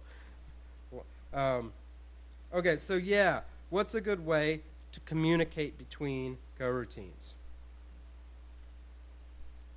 And I think we could try doing this, but we may run out of time, do a streaming web service where you publish and subscribe, where you could do a get call and you will subscribe to something and other people can post messages. That's a queue. Queues are fantastic and they're a great way of communicating between coroutines. They're also great if you walk out of here and you say, you know what, I don't want to use async IO, I'd rather use threads. That's fine. There's a queue object for threads as well for multiprocessing. No matter how you're doing concurrent or even parallel programming, this is a very useful object. So a queue is effectively an ordered list of items. One coroutine could put items on a queue, and another one could take them off after they've been added. And this is usually a safe way to communicate in that these operations of putting something onto a queue or taking it off are atomic. It doesn't get screwed up by different threads or different processes or different coroutines running. Async IO queues are implemented in the following ways. So if you want to make a queue, you say queue equals async IO queue. You could give it a max size keyword. It defaults to 0. If you give it 0, that means you could put as much stuff on the queue as you have memory for. If you give it a max size, then it won't let you put more than that many items on. It has 2 coroutine functions, and this is cool. Queue.get gets the last item off the queue, or gets the last item. Sorry, gets the item that was added first to the queue. But if there's nothing on the queue, it will wait and return to the scheduler. So you could do a queue.get. You can loop over queue.get and just wait for messages. So you can have a coroutine that has a queue and that can loop, can have a loop, can call queue.get, and if there's nothing there, it will just let other things run until it's time. Yeah. Exactly. There's the put. You put an item on the queue. It could be any Python object. And again, this is, wait to full. Yeah, it should be wait to full. So this is a coroutine. If the queue is full, if you've set a max size, then it will just wait until there's room. So that's nice too. Now, if you don't feel like waiting, you can do a get no wait, which will get, and that's a regular function, so that will not return control to the scheduler. It will get an item, or if there's nothing in the queue, it will raise an exception. There's also a put no wait, which will put an item on the queue or raise an exception if the queue is full.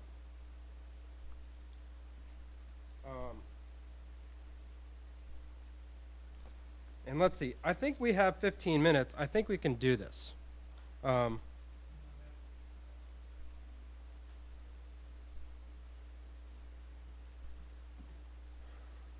The question is, do you not have to do task done like on a thread queue worker? I either don't, I don't think I fully understand, or I don't know the answer to that. Yeah.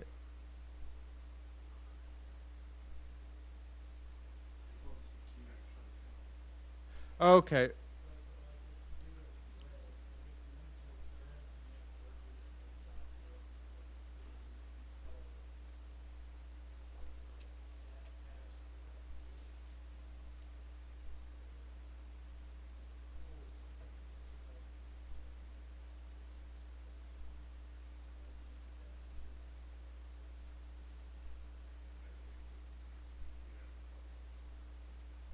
Yeah, I think depending on what your worker model is, you may need to do some sort of cleanup. But the queue object itself, to my knowledge, there's no cleanup required. Um, there are some let's see, there are some additional methods that I didn't put on here, but they're in the documentation that I think can aid in that sort of, if your model requires that. There's some additional methods that may be of interest.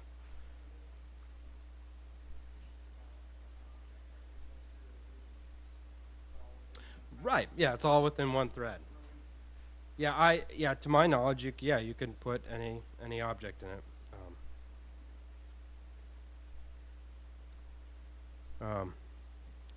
So here's a streaming web service, and this is a great. I think streaming stuff is a great example of where this sort of programming is extremely useful, because you have a lot of connections that are just waiting around. So you can imagine a web service where people do a GET, it opens a streaming connection, and then they just, they just wait. Like maybe you're waiting for Twitter messages or stock prices to change. So the client will just sit on an open connection and wait for text to come in. And so what we'll do is make another endpoint where you could send a message to post. So the idea is we can have lots of clients that have done a GET request and opened that connection and left it open. And then when someone does a post, that message will go to all of our clients. Oops.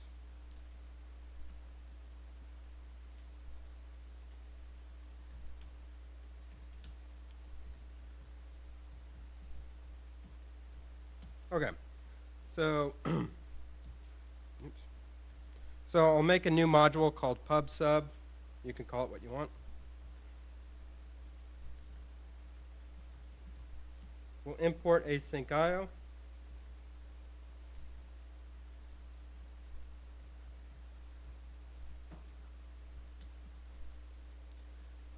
Okay. So to have a publication and subscription model, I need to think, what is a subscription? A subscription will be a queue. So when a client does a GET, we'll create a queue for them, and that will be their subscription. And the publisher will throw a message on that queue. So well, first I'm going to make a helper class called a hub. This hub will be the hub of all subscription.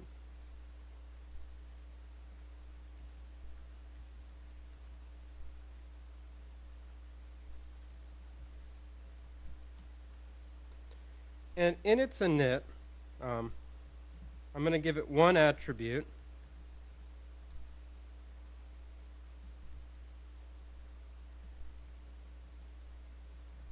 And that's going to be an empty set. And what this is going to be allowing me to do is that when we do a GET request, that handler will make a queue object, and it will add it to that set of subscriptions. And then the cool thing about a set is you could call the remove method when you want to unsubscribe and take that queue off of the set.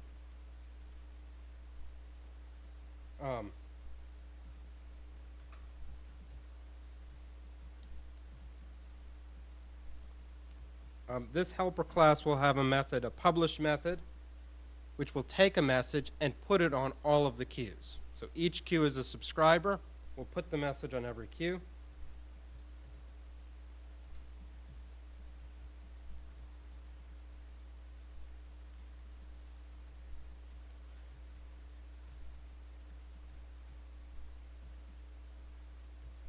Okay.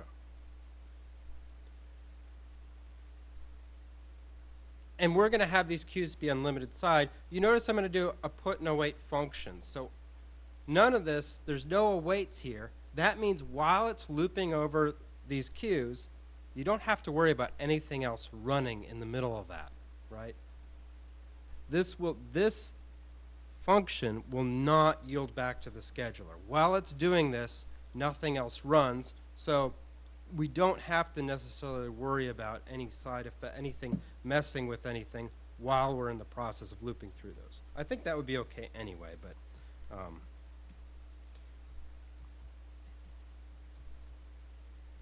I need another helper class, which is going to represent a subscription.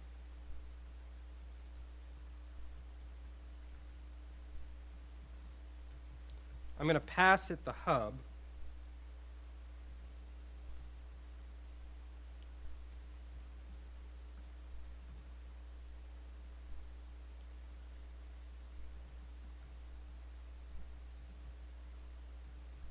And then that subscription is also going to have an async IOQ object.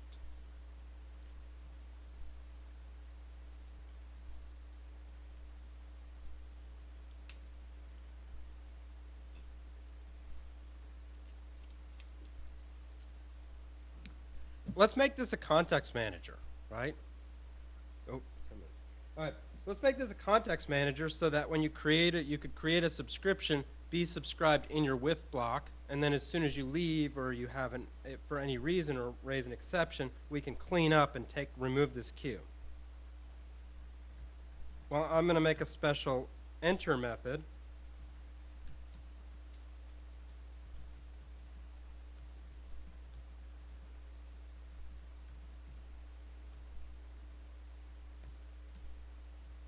And that will just add the queue to the set of subscriptions. What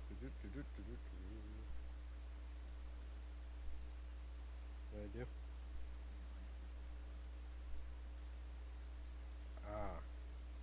Yeah.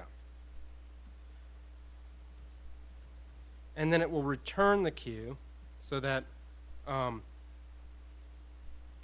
the code calling this context manager can take things off of it.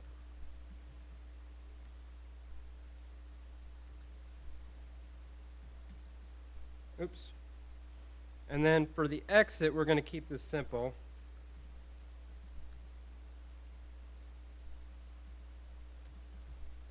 The exit method has to take for our 3 additional arguments, just because that's how it may be called when you exit if there's an exception.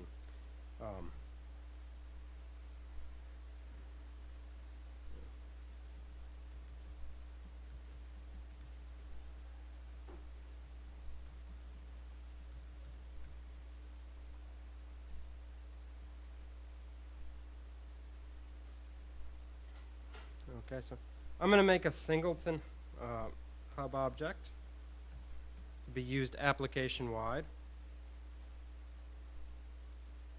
And I'm going to make 2 handler methods. A subscribe method, when you make a get request, it's going to call subscribe. And this is going to use the stream response.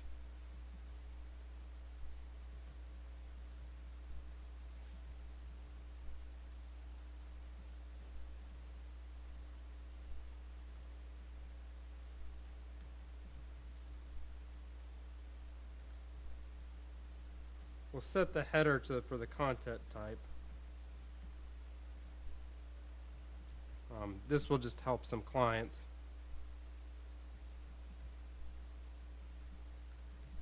We're going to set the status code to 200. So this is successful. And then what you have to do is await on a response prepare.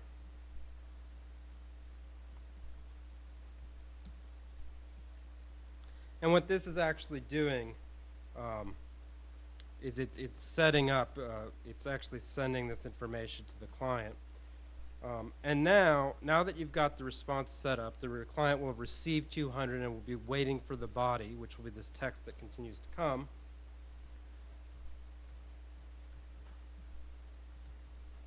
We can create a subscription, pass this our hub.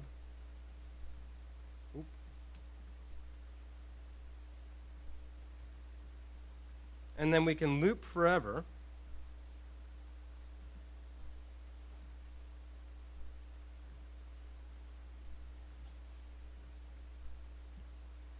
And while we're looping, we'll await and get messages off the queue.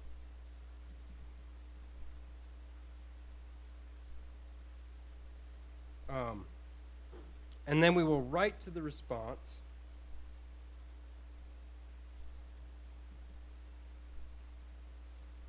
We have to change this.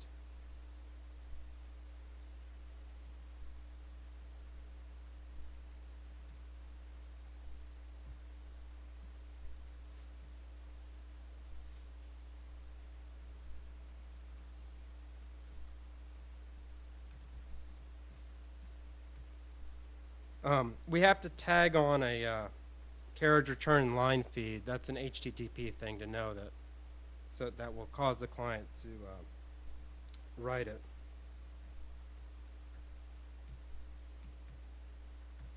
This has to be converted to bytes.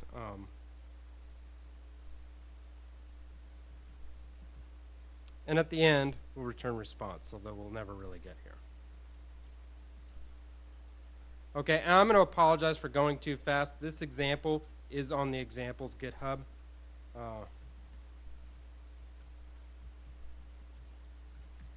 So now if I want to publish,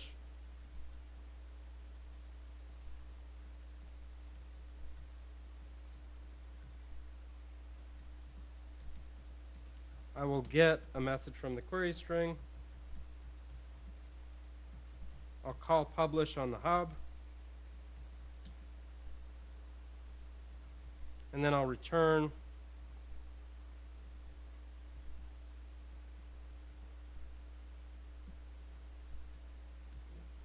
a response that just says OK.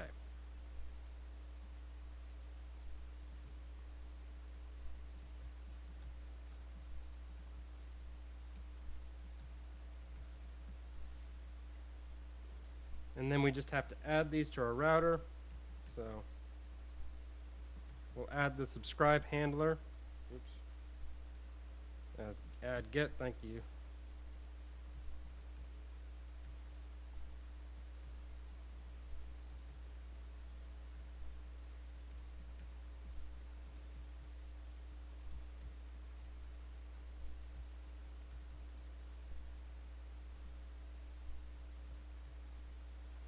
Okay.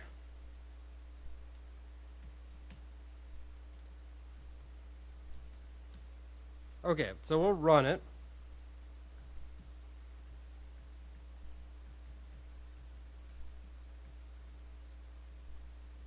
And let me start up one client here. Oops, I'm just messing things up. Uh-oh. Wait.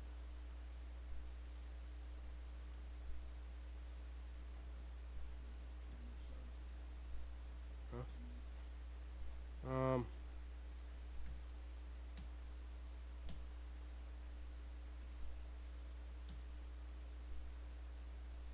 What have I done?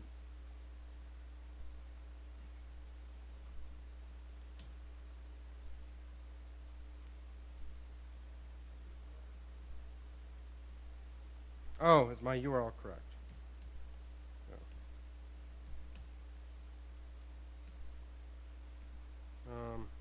Oh, yeah, you're right. There we go. Okay. Now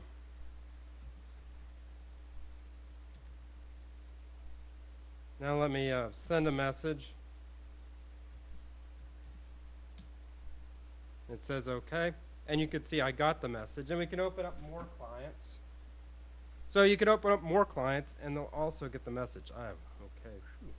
Let me open up one more tab. I'll create another client. And let's post another message to the. And then you can see this client got the message, and the new client also got the message. So it was added to both their queues, and then those coroutines pulled the.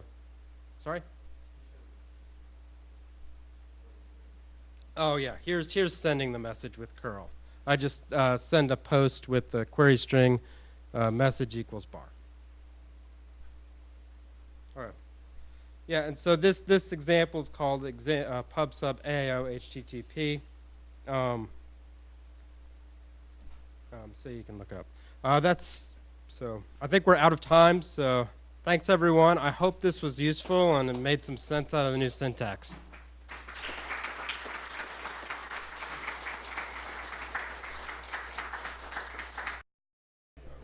Okay, welcome everybody. We're glad that you came to Pi, Ohio. We're having Eric Appelt, who's going to be talking about concurrency and coroutines. So if you didn't know all about it before, he'll tell you everything you need to know, right?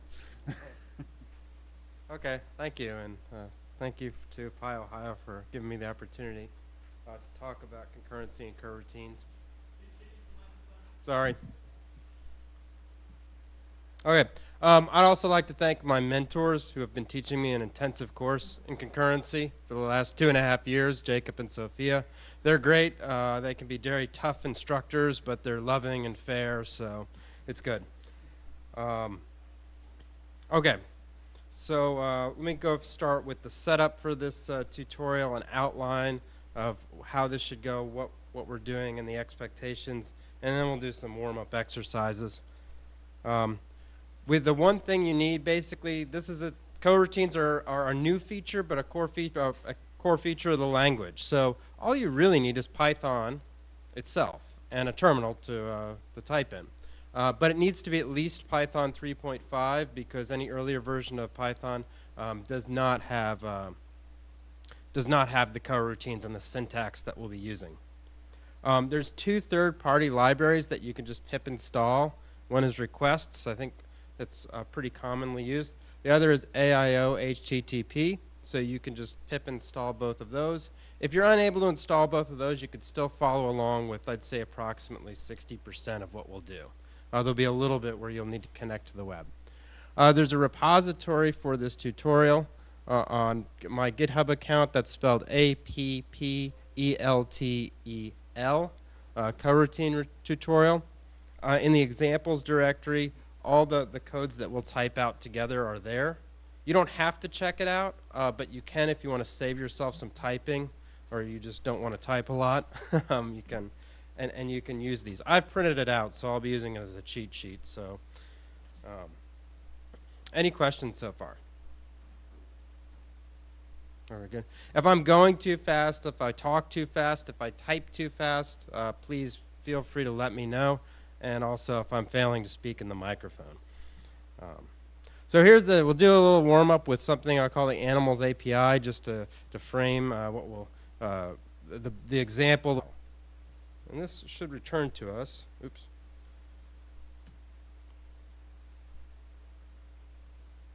It takes a while. The cord has to be pulled and it has to go around. Okay, so I messed up. I forgot to assign the response. So I'm going to have to do it again. Ah, good call. Okay, so yeah, so we can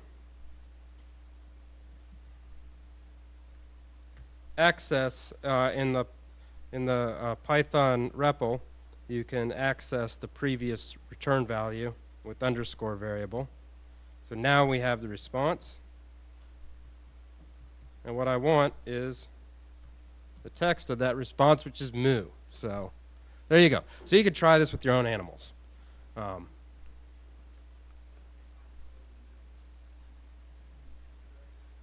It's moo. Yeah, the cow generally says moo. All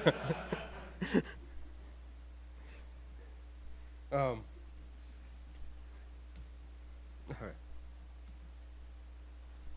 Okay, so let's make an example application. Given a list of animals, we'll connect to the animals API to get the animal sound. For each animal, we'll say the X says Y, where X is the animal and Y is the sound. And what I want to do is structure it so there's a subroutine, a function, that retrieves and prints a given animal. And we'll just call that function over and over for each animal. So I'm going to make a module called animals.py, py. So first thing we need to do is import requests. To make my life easier, I'm going to make a constant string for the base URL.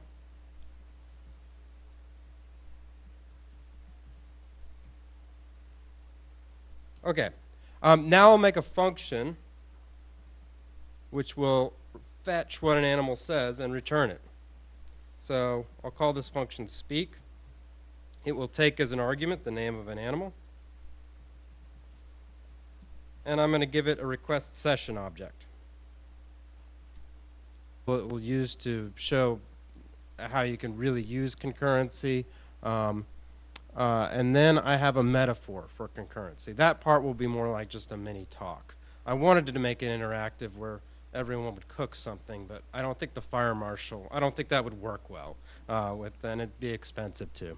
And so then we'll actually do some running of coroutines by hand. That's not something you normally do with Python. You usually have a scheduler to run for you, but in order to understand the syntax and what Python actually does, I think it's helpful to really just run a couple by hand. And then we'll go through the scheduler that comes with Python, which is called async.io. And then we'll use the AIO HTTP library. Write a client, write a concurrent web server, and then if there's time, do some cool stuff with streaming, web connections, and publish and subscribe. Okay. The other thing is I meant to bring a CNC. I don't know if everyone's familiar with CNC. This is a piece of hardware. You pull the cord, and the arrow goes around, and it tells you what the animal says. So example, if it lands on the cow, it will tell you that the cow says moo. So if you're a business and you need to know what the animals say, this is an important piece of hardware. But being a piece of physical hardware, you can run into problems. Like, for example, I left mine in the hotel, so I don't have it here to show you. And then if you own one for your business, you have to you need to hire an operator to make sure it has batteries to pull the cord for you. And so I've offered an enterprise cloud solution to determine what the animals say. So, and you could compare this to having this on-premise solution. Is that with my solution, there's no capital expenditure requirement. We have capacity billing, so you pay as you go. There's a very easy to use RESTful web service API. And let's just do something as an example. So let's get out the terminal and just run Python. Now for this, we do need the requests library. Does everyone have requests? Oh yeah, lots of nodding. So I'm going to import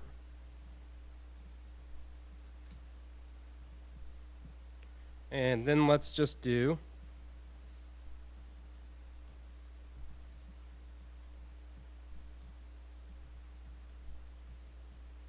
type in my name, animals, and then cow. And this main routine will have a list of animals.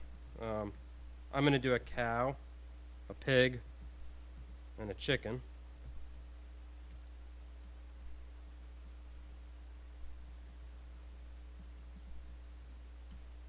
We'll make a session object.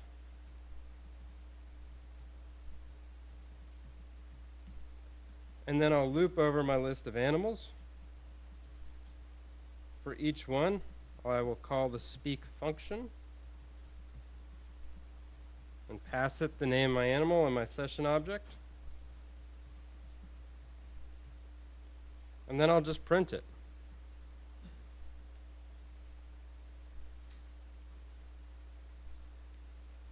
And at the end of this, I'll just have this run the main function.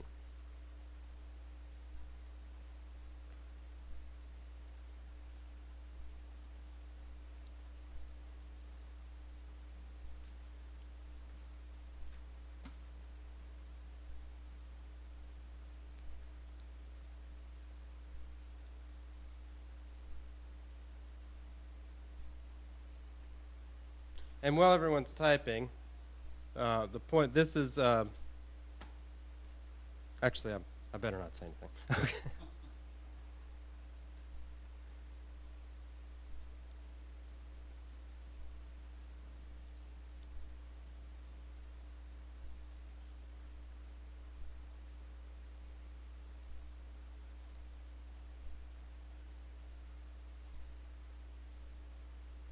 Okay, can I go ahead and run it? Shake my head if you're not ready. Shake. Yeah, okay. Give it another minute.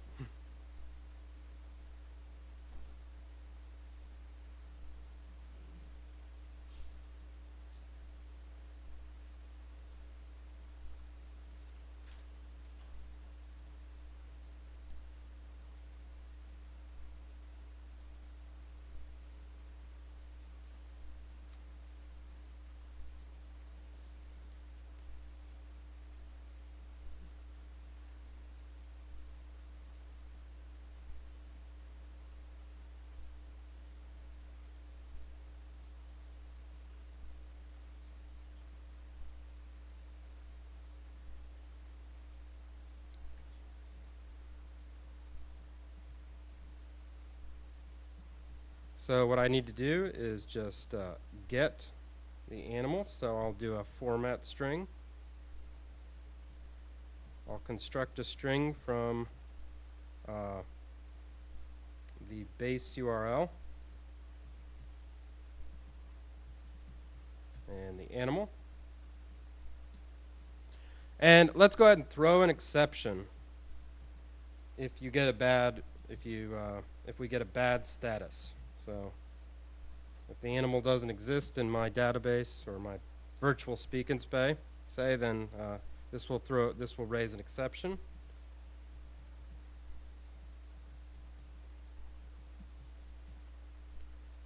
Okay, and then the text of that will be our animal sound. So I simply return a string that says the animal says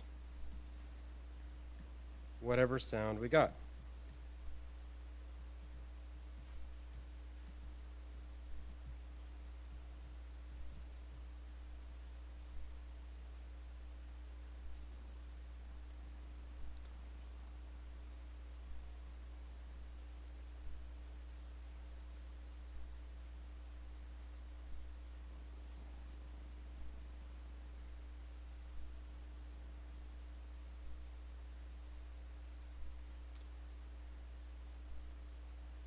Okay.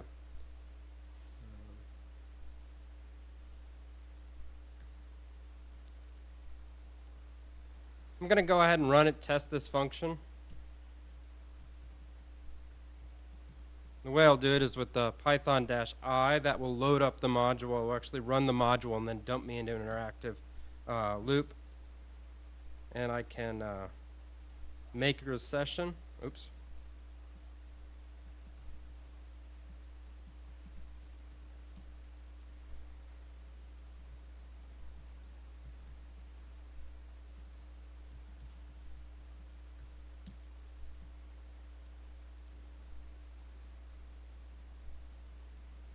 Okay, that works. Let me go back to the code so if you're still writing it. Okay, now I want a main routine that calls this.